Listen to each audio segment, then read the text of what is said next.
Hello friends, myself Shailendra Bora, and today I am going to teach you the basics of the projectile. So let us start. What is projectile motion and what is projectile? So if a body is thrown such that during the motion there is only a gravitation force acting on it, no another force of the atmosphere is acting on it, then such a motion is called as projectile motion. तो हमने एक body को फेंका, ये body move कर रही है और ड्यूरिंग द मोशन इस पे ग्रेविटेशन फोर्स ही लग रहा है, तो this is called as projectile. तो ये बेसिक हो गया. And the particle which is moving is called as projectile. This particle is called as projectile. तो हमने कई बार इस तरह का मोशन देखा है. जब हम किसी क्रिकेट स्टेडियम में किसी क्रिकेट मैच को देखते हैं तो जो बैट्समैन होता है वो बॉल को हिट करता है, तो उस ड्यूरेशन में जब बॉल मूव कर रही होती है तो ड्यूरिंग दैट मोशन हम उस पर ग्रेविटेशन फोर्स को ही स्टडी करेंगे, तो वो हमारा प्रोजेक्टाइल मोशन हो जाएगा. या कोई फील्डर है बॉल को थ्रो करता है तो उस ड्यूरेशन में उसका मोशन कुछ इस तरीके से हमें दिखाई देता है. तो ये हमारा हो गया बेसिक प्रोजेक्टाइल मोशन. अब हम जो प्रोजेक्टाइल मोशन की जो हम स्टडी करेंगे, during that study we are going to take 4 parameters constant. हम 4 पैरामीटर्स को कांस्टेंट लेंगे. उसमें से फर्स्ट पैरामीटर ये रहेगा हमारा कि जो बॉडी जब ट्रैवल करेगी during that motion, atmospheric pressure जो होगा, एटमॉस्फेरिक फोर्स जो होगा, एटमॉस्फेरिक फोर्स जो होगा उसके ऊपर, एटमॉस्फेरिक एयर रेजिस्टेंस फोर्स जो रहेगा, एयर जो रेजिस्ट करेगी उसका एयर रेजिस्टेंस फोर्स जो होगा उसको हम 0 मानते हुए उसकी स्टडी करेंगे. तो हम ड्यूरिंग दैट मोशन ये मानेंगे कि एयर रेजिस्टेंस फोर्स 0 रहेगा. सेकंड हम ये मानेंगे कि जो जी की वैल्यू है during the motion its value will remain constant, 9.8 metre per second square ही रहेगी. कंप्लीट होल मोशन के ड्यूरेशन में ग्रेविटेशन फोर्स कांस्टेंट रहेगा और जो ग्रेविटेशन एक्सेलरेशन है इसकी वैल्यू कांस्टेंट रहेगी. थर्ड हम ये मानेंगे कि जो effect of rotation of earth जो है, effect of rotation of earth, जो अर्थ रोटेट करती है अपनी एक्सिस पे, effect of rotation of earth जो रहेगा वो हम उसके अंदर नेग्लेक्ट माने करेंगे. तो रोटेशन का इफेक्ट जो रहता है उसको हम नेग्लेक्ट मानेंगे. और जो अर्थ की जो कर्वेचर है उस कर्वेचर को हम 0 मानेंगे. हम इस सरफेस को हॉरिजॉन्टल, बिल्कुल सरफेस जो है इसको हॉरिजॉन्टल मानेंगे. रियलिटी के अंदर जो अर्थ है उसकी थोड़ी बहुत कर्वेचर रहती है. तो फोर्थ हम ये मानेंगे कि जो कर्वेचर ऑफ अर्थ है, जो हमारी अर्थ का कर्वेचर है, उस अर्थ के कर्वेचर को हमें नेग्लेक्ट करना है. अर्थ के कर्वेचर को हमें नेग्लेक्ट करना है और अर्थ की सरफेस को हमें 100% फ्लैट मानते हुए इसकी स्टडी करनी है. तो ये बेसिक बात हो गई कि व्हाट इज प्रोजेक्टाइल मोशन. अब देखिए जो प्रोजेक्टाइल मोशन है, जब आप इसका कंपटीशन में क्वेश्चन करेंगे तो आपको 3 टाइप्स ऑफ प्रोजेक्टाइल मोशन मिलेगा. तो जो first type of projectile motion का मैंने डायग्राम यहाँ पे ड्रॉ किया है, ये आपका जो प्रोजेक्टाइल मोशन है इसको हम फिजिक्स में ऑब्लिक प्रोजेक्टाइल बोलते हैं. और बेसिकली ये एक जनरल स्टैंडर्ड प्रोजेक्टाइल मोशन की फॉर्म में हमारी बुक्स में गिवन होता है. ये ऑब्जेक्ट प्रोजेक्टाइल होता है. कई बार हम ऐसे क्वेश्चंस देखेंगे कि जब बॉल को किसी टॉवर से, ये मान लीजिए एक टॉवर है, इस टॉवर से बॉल को हॉरिजॉन्टली थ्रो किया जाएगा, तो ये जो बॉल का जो प्रोजेक्टाइल मोशन होगा इसको हम हॉरिजॉन्टल प्रोजेक्टाइल मोशन की फॉर्म में इसको हम इमेजिन करेंगे. इसकी जो भी इक्वेशन मानेंगे उसको हॉरिजॉन्टल प्रोजेक्टाइल मोशन हम कैलकुलेट करते हुए मानेंगे. और तीसरा प्रोजेक्टाइल मोशन जो होता है that is projectile motion on the inclined plane. तो ये एक इंक्लाइंड प्लेन है. इंक्लाइंड प्लेन के ऊपर अगर हम एक बॉल को थ्रो करें तो ये जो हमारा प्रोजेक्टाइल मोशन है इसको हम projectile motion on inclined plane treat करते हुए इसकी स्टडी हम करेंगे. तो बेसिकली आप देखेंगे कि हम प्रोजेक्टाइल को 3 पार्ट्स में डिवाइड करेंगे और फिर उसको हम 3 डिफरेंट पार्ट्स को, हम वेरियस पार्ट्स को स्टडी करेंगे और सबके हम एक एक दो जो है बेसिक स्टैंडर्ड इक्वेशंस जो है वो प्रूव करेंगे और उससे रिलेटेड न्यूमेरिकल्स जो है वो हम सॉल्व करेंगे. तो आइए सबसे पहले हम जो है ऑब्लिक प्रोजेक्टाइल से स्टार्ट करते हैं. और प्रोजेक्टाइल मोशन जो है हमारे जो फिजिक्स है उसके अंदर प्रोजेक्टाइल मोशन और सर्कुलर मोशन ही दिया गया है 2D मोशन के फॉर्मेट में। तो जो 2D मोशन है उसका एक बेसिक एग्जांपल जो है वो है प्रोजेक्टाइल मोशन। तो देखिए जो प्रोजेक्टाइल मोशन होता है उसके अंदर ये जो एक्सिस है इसको हम एक्स एक्सिस मानते हैं और ये हॉरिजॉन्टल लाइन की फॉर्म में मानी जाती है, और ये जो एक्सिस है ये वाई एक्सिस रहेगी आपकी। अब आप देखेंगे कि जब हम एक बॉल को थ्रो करेंगे या एक पार्टिकल को थ्रो करेंगे या एक प्रोजेक्टाइल को थ्रो करेंगे, तो जो प्रोजेक्टाइल थ्रो किया जाएगा उसकी इनिशियल वेलोसिटी जो रहेगी वो u लिखी जाएगी। हम यहाँ पर जो भी इक्वेशंस को प्रूव करेंगे उसके अंदर u का हॉरिजॉन्टल से जो एंगल होगा वो थीटा मानते हुए प्रूव करेंगे। कई बार हमें क्वेश्चन जो है वर्टिकल से एंगल दे देता है, ये वाला थीटा दे देता है, बट हम जो इक्वेशन प्रूव करेंगे उसमें थीटा इसका एक्स एक्सिस से या हॉरिजॉन्टल से एंगल मानते हुए इसको प्रूव करेंगे। अब देखिए ये जो u है यानी इसकी जो इनिशियल वेलोसिटी है it will have two component, इसके दो कंपोनेंट होंगे। जो x डायरेक्शन में कंपोनेंट होगा उसको ux कहेंगे, जो y डायरेक्शन में कंपोनेंट होगा उसे uy कहेंगे। और आपने जो है 2D रिजोल्यूशन पढ़ा होगा वेक्टर के अंदर, इस u का x डायरेक्शन में जो कंपोनेंट होगा वो हो जाएगा आपका u cos थीटा, ये इसका मैग्नीट्यूड हो जाएगा और i कैप इसका डायरेक्शन हो जाएगा।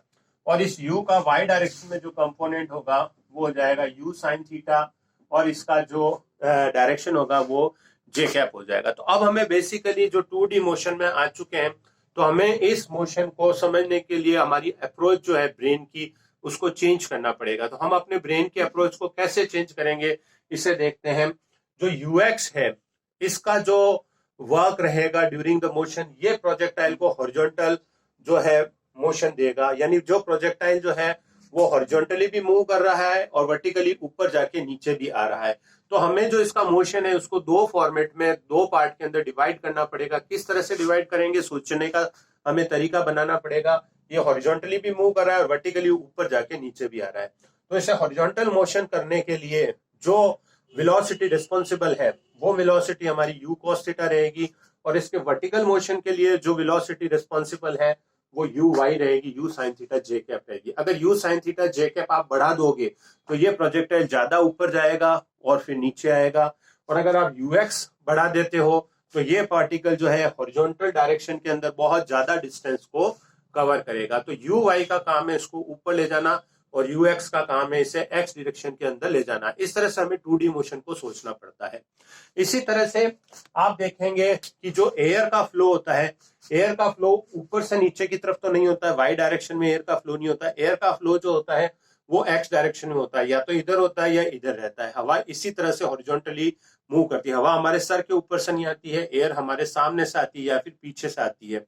तो हम इसमें एयर का फ्लो जो है वो जीरो मान रहे हैं, यानी एक्स डायरेक्शन में एयर का कोई फ्लो नहीं है। अगर एक्स डायरेक्शन के अंदर एयर का फ्लो नहीं है तो हम ये मानेंगे कि एक्स डायरेक्शन में फोर्स की वैल्यू जीरो है। ये बहुत इंपॉर्टेंट बात है कि जो एक्स डायरेक्शन है उसमें फोर्स की वैल्यू जीरो है। And we know that force is equals to mass into acceleration.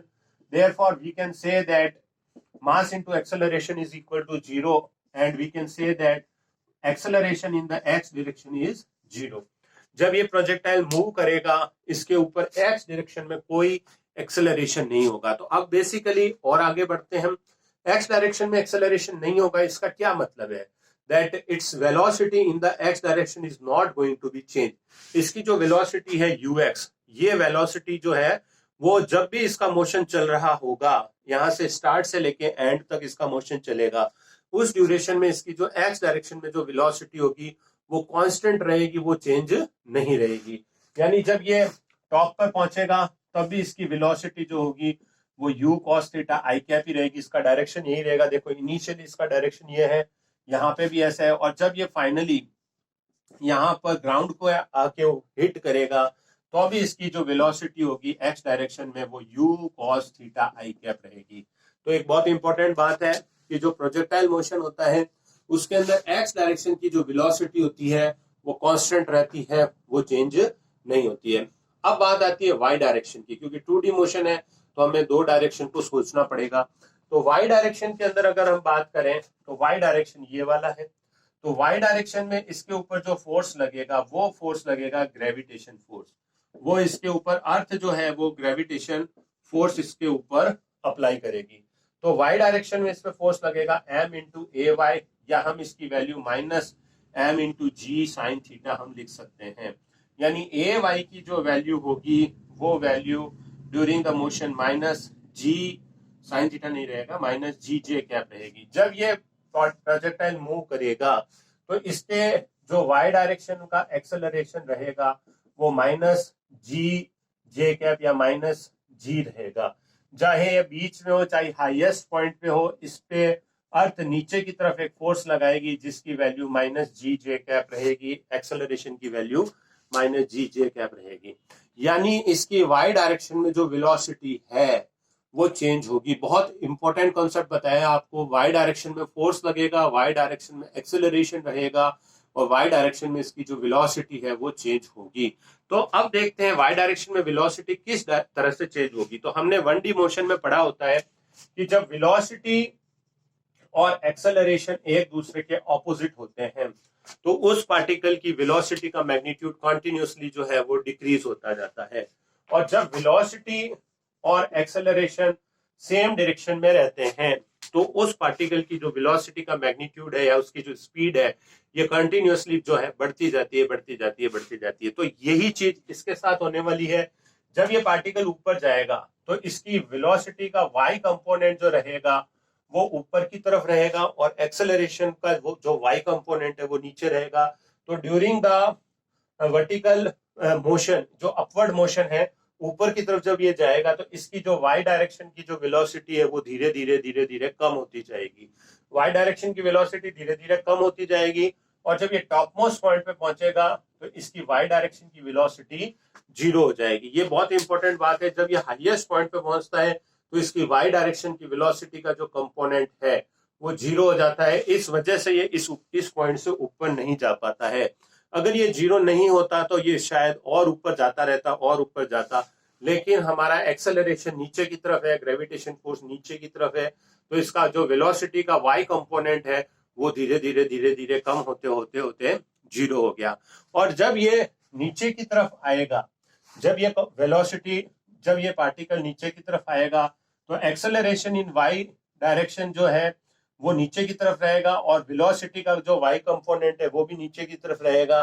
तो वेलोसिटी का जो वाई कंपोनेंट है वो धीरे धीरे इंक्रीज होगा और जब ये बॉटम मोस्ट पॉइंट पे पहुंचेगा तो इसकी जो फाइनल वेलोसिटी होगी ये वापस वही वेलोसिटी गेन कर लेगा, लेकिन इसकी डायरेक्शन जो होगी वो minus you sine theta J cap होगी। तो फ्रेंड्स, आज की क्लास में मैंने आपको प्रोजेक्टाइल क्या होता है, प्रोजेक्टाइल मोशन किसको कहते हैं, प्रोजेक्टाइल मोशन की स्टडी करते समय किन फैक्टर्स को हम जो है ध्यान में रखते हुए उसकी स्टडी करते हैं, प्रोजेक्टाइल कितनी तरह का होता है और उसकी वेलोसिटी के कितने कंपोनेंट है और वो किस तरह से चेंज होता है, इसको मैंने आपको समझाया। Thank you.